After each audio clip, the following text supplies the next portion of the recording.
Seoul is the capital city of Korea.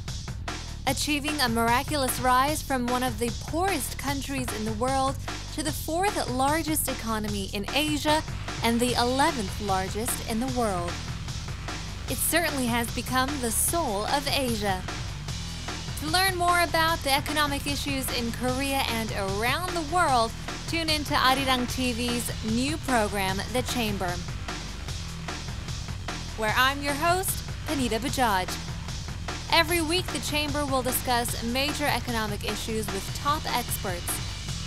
This week features panelist Todd Sample and special guest Kim Sei-wan, Professor of Economics at Ewha Womans University.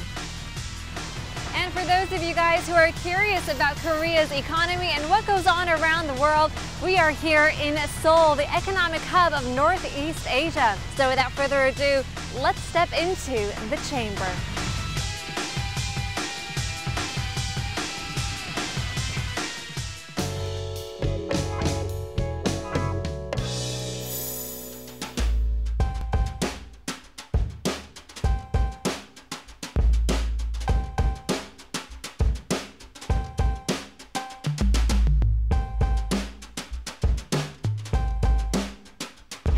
Per capita gross national income for 2018. Income surpassed the $30,000 mark for the very first time.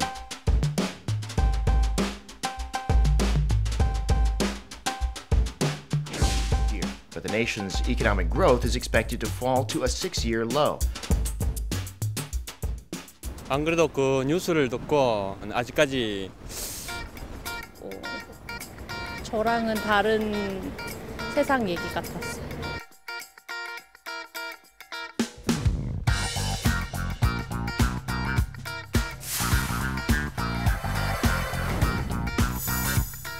Professor, thank you very much for joining us today. My pleasure. Thank you for having me for today. Yeah, well, this is such an interesting topic. The 30-50 Club, Korea has achieved its goal, but what exactly does it mean to have a GNI per capita surpassing 30,000 US dollars last year? GNI means that gross national income, and that is the total sum of all Korean citizens' income inside and outside of the country. Wow. And then we divide GNI with the number of populations, and that's going to be GNI per capita. And in international world, $30,000 of income is something regarded as an entrance of the rich country, which is subjective meaning. Sure. So $30,000 of income per capita is South Korean people's income is almost the same as rich countries' income.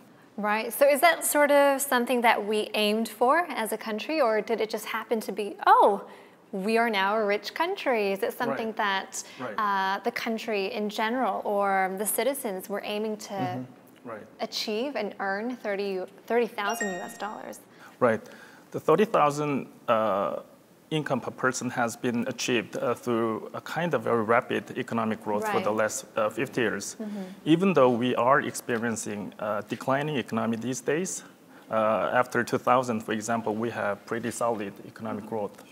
So that income, additional income has been accumulated for a long time. So 30,000 income has been achieved for South Korean people by the end of last year, 2018. It's really interesting that looking at the statistics, only 6 other countries have hit this milestone. So Korea is definitely, as we say, hitting above its weight class. Right. So really, it's an impressive achievement for the country.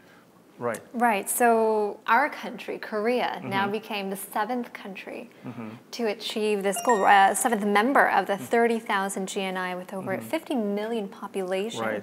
What does that mean for maybe the citizens or the country? Is it something that more of other countries can look to? Is it more of a social status? Right.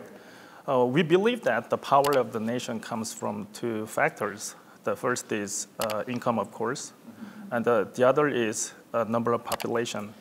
So based on the common sense in the international world, 30,000 personal income is something threshold for being a rich country and powerful country in terms of the personal income of the nation.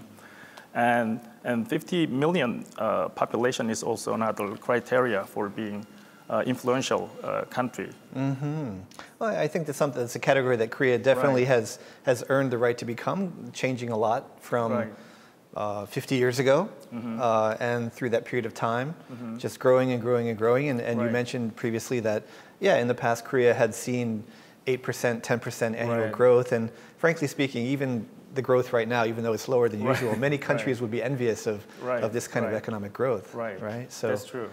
So despite that, though, you said only 2.7% last year, but still, how did this happen? It's not just 1 year; it's several years in a row of decreased economic growth, but still we've reached this milestone. So if we take a look at statistics of Korean economy in the past, Korean people's personal income exceeded 20,000 in 2006. Oh, wow. Okay. So after that, even we had a global financial crisis in 2008 and so on, other ups and downs of the economy.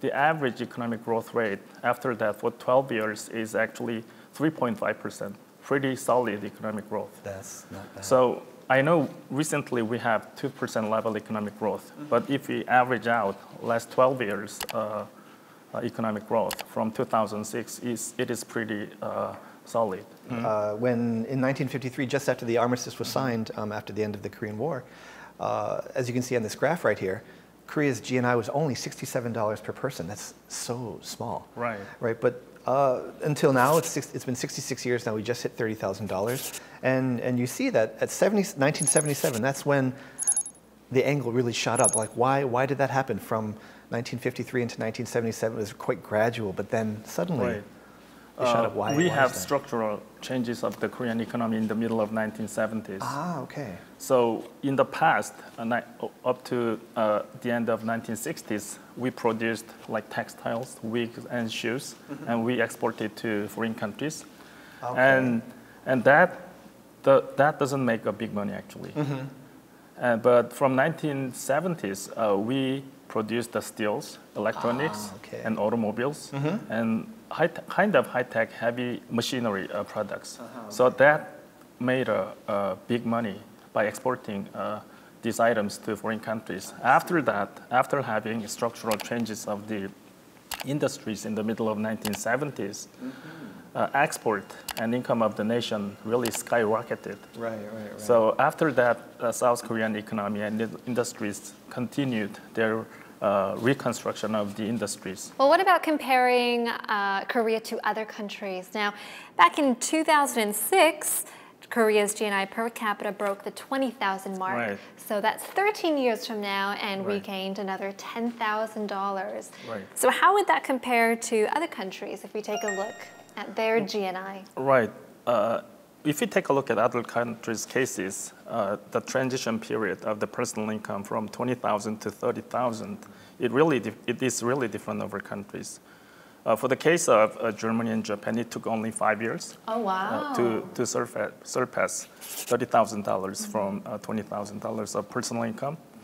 But for the case of the United States, it took 9 years. But the worst case is actually France and Italy. It took almost over 14 years for surpassing 30,000 personal income. So South Korean personal incomes experience for exceeding $30,000 is 12 years exactly. So it is kind of longer than the averages of other countries. Wow. Why do you think that is? Why do you think a certain country is much faster to boom? Because, I mean, France is much smaller to, let's say, the United States when it comes to geography, but also with people as well. But the United States or Australia was much faster. Right. I believe that really depends on global business cycle. When a specific country's income is located between 20,000 and 30,000 in the middle of crisis, that really delays the economic growth 5 to 10 years. So that is kind of matter of fortune, how much that country is involved in that kind of global crisis matters for the transition period from 20,000 to 30,000. So countries like France, they've always prided themselves on having a very short work week. I think now officially it's 35 hours per week. And here in Korea, we've just, I think last year there was legislation to drop it down to 52 hours a week. So even though we're dropping it down, still 17 hours more per week. Exactly. You know what? Actually, the South Korean average workers' working hour is simply the longest in the world, not in the world, between OECD member countries, over 2,000 hours That's of a lot. That's a lot of time. working hour per year. Right. So that is almost 50% more than that of the German average worker. So even though we have over $30,000 personal income today, we have to incorporate the working hour factor, negative working hour factors in explaining the quality of the living in South Korea. Okay, so do you think like working efficiency is going to be something that becomes much more a part of the working life here in Korea? Right. So for that purpose, actually, we have to produce more expensive something and export them to foreign countries. Right, right. So for that means we have to reconstruct our industries. From low productivity industries, we have to move to high productivity industries, like related to maybe fourth wave industrial revolution, like artificial intelligence, IoT, and so on. Services, things like that. Exact services, right.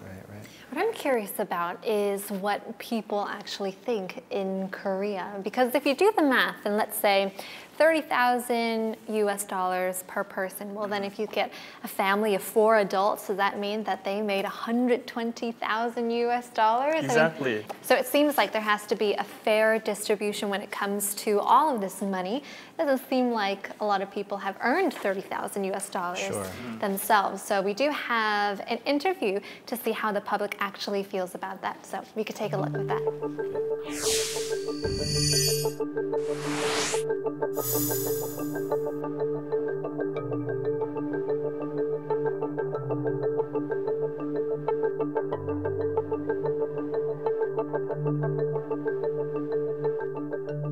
여기 시내 돌아다니면 아직까지 그만큼 피부에 와닿는 사람이 별로 없을 거야. 아마 신경도 안 쓰고. 전년비에 비해서 소득도 크게 늘지 않았고 아직 소득적인 측면에서 큰 변화가 있다고는 아직 느끼지 못하고 있습니다. 지식적으로는 알고는 있고 또 이제 대체적으로 사람들이 쓰는 소비 성향이나 이런 것들을 통해서 느낌은 와요.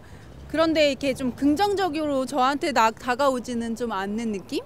다른 사람들은 저렇게 잘 사는데 나는 왜 내 통장에서는 그렇게 많이 없지? 이런 생각이 좀 들긴 합니다. 네. 저랑은 다른 세상 얘기 같았어요.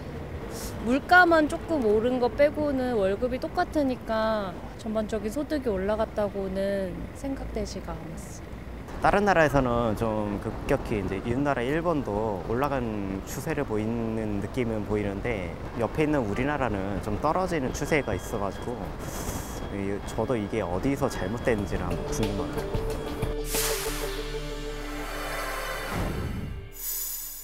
So, I don't know how you guys saw that, but they don't look so happy. I don't think that they agreed, or maybe they were a bit shocked even to find out that Korea has achieved such a goal. I think they feel a bit left out of the country's income growth. Actually, GNI, gross national income, includes the income of corporations and government. So we have to subtract that part from households' income. Wow. So we say that out of total GNI, gross national income of the country, only 60% of it goes to households, the average citizens. The remaining 40% goes to corporations and government. So with that numbers, if we recalculate the personal income of the average Koreans, that's going to be $18,000. And with 4 people, average families income should be $72,000, which is much lower than that of the GNI. Right. And I think because a lot of those big companies that you mentioned are not, in the past they hired new people so much, but now the hiring levels have also gone down. So that money that the government, but especially corporations, are getting is no longer trickling down to individual people anymore. Right. So if you take a look at other advanced countries like US and UK, the share of GNI goes to government is only 20% for the case of the United States. And other major countries, part of the GNI that goes to government is around 30%. But in South Korea, that part, the income goes to government and corporations is 40%. Wow. So that is kind of related to Korean social system, tradition, and legal system, tax system, and so on.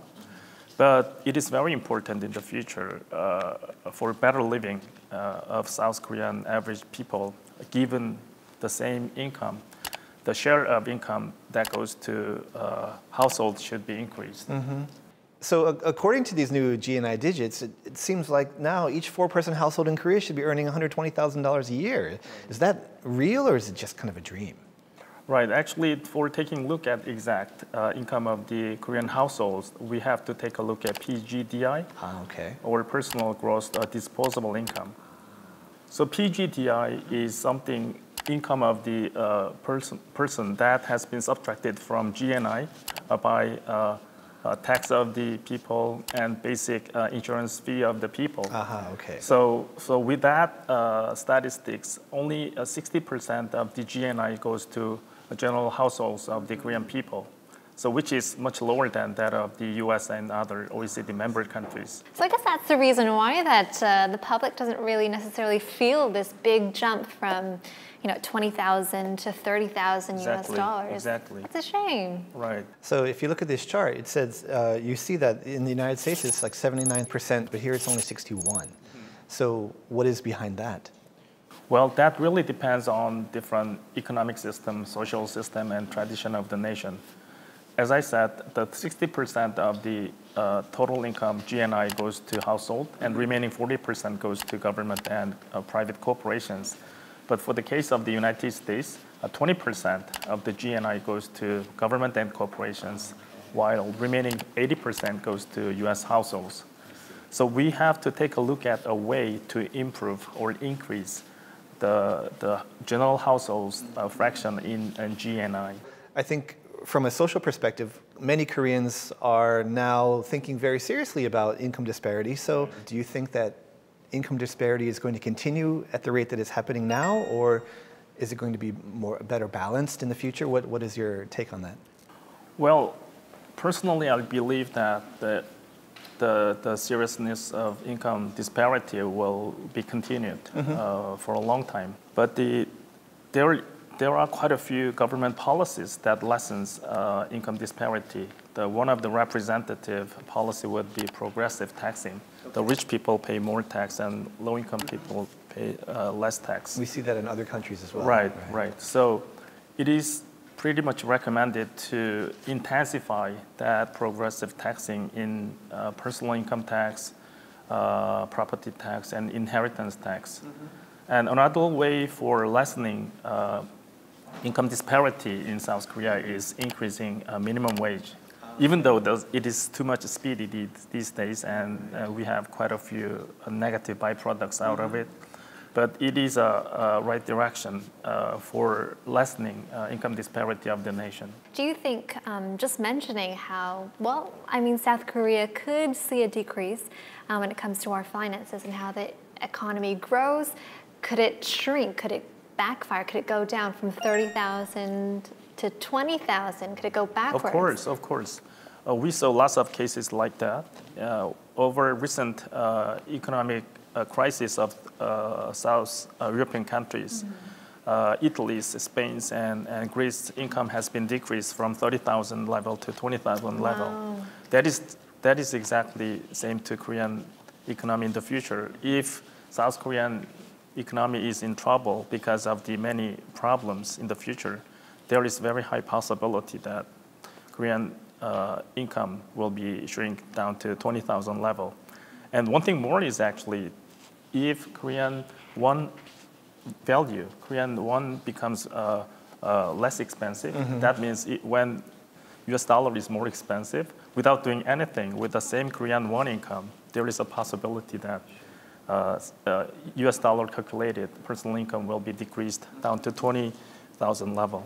Do you think it could ever go forward? Can we see it reach 40,000 or 50,000? Is it possible? Are other countries achieving this goal? Yeah, of course. So as of now, our income, personal income is over 30,000 US dollars.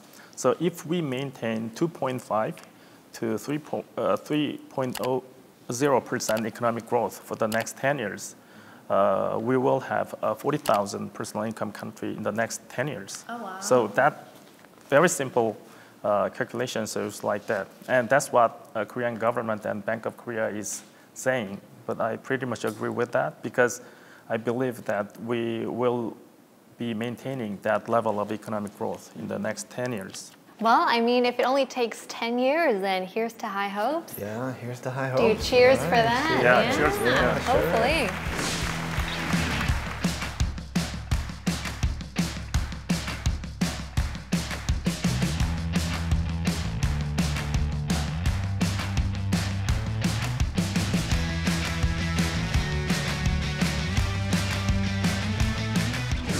So Korea has been pursuing this growth-led economic development with the goal of becoming truly an advanced nation.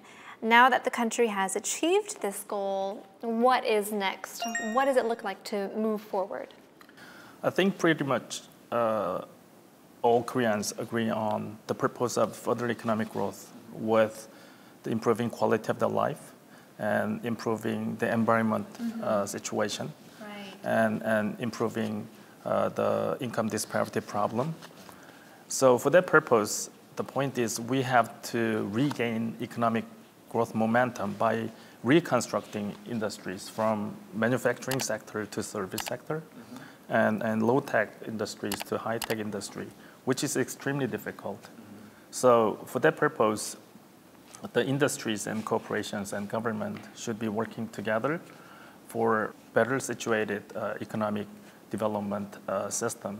It's really important to keep your eyes on the big picture. Right. Right. So I think in the past where domestic companies were always competing against each other, but now the fight is on the global stage, not in Korea anymore. So now we have to be aware of what international companies are doing and or non-Korean global companies or multinationals are doing, and that's also challenging too. But But Korean companies have also shown their prowess at being able to do this and catch up, not just catch up quickly, but also surpass in many cases, right? So you're positive on that? I've been in Korea for a long time, so I've seen the steps back, but I've also seen the one step back to 3 steps forward several different times, and I think that because there is such a need to, again, interact with the world outside Korea, that the companies know their current situation and know what they have to do, right? So, how about your perspective? Are you an optimist generally, or? Generally, I'm pretty positive person, so I'm pretty much agree with you. But we have to, however, remember that Korean people became very sensitive on their own interest these days. So, which is totally different from that of tradition like 50 years ago and 60 years ago. One thing very unusual part of the Korean economic development was it has been led by government for the last 50 years. But as you said, future economic growth should be led by private sector. Since South Korean economy became so huge, there's no much role for government. So I think that's the big difference and the big challenge for the South Korean economy. Well, we certainly look forward to a brighter future for the country. Well, there you have it. Today on The Chamber, we looked back at Korea's remarkable journey from its GNI growing from just $67 to now $30,000. With this milestone as momentum, we certainly look forward to the next great era of development. Thank you again, Professor, for joining us today, and Todd. It's my pleasure. Yeah, thank you so much. It's been a pleasure. Now, of course, if you have any questions regarding the economy, please send it to us via social media. Wherever you are, there we will be. And I hope to see you next week on The Chamber.